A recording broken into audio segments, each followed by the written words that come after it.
আসাম রাইফেলসের ২৮ নম্বর ব্যাটালিয়নের উদ্যোগে আজ অনুষ্ঠিত হয় প্রাক্তন সৈনিক সমাবেশ ও চিকিৎসা শিবির।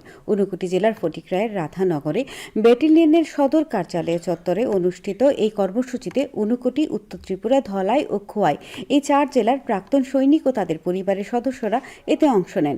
বাহিনীর কমান্ড্যান্ট ধর্মেন্দ্র সিং চৌহান বলেন, প্রাক্তন সৈনিকদের কল্যাণে বাহিনীর ধারাবাহিক কর্মধারা জারি রয়েছে।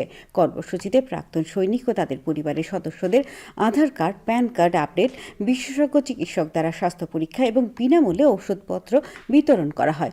পরিবেশিত হয় সাংস্কৃতিক অনুষ্ঠান ও ডগ শো। सभी संभव सहायता प्रदान करने के लिए इस Assam rifles ex serviceman rally का आयोजन किया है, जिसमें डिप्टी कमांडेंट पूरन साहब ने आपको बता दिया है। हमने हर तरह से मेडिसिन, पैन कार्ड, आधार कार्ड, जो भी आपकी कमियां हैं, जो प्रॉब्लम्स हैं, उसके लिए हमने हर चीज़ का यहाँ पे अरेंजमेंट किया है।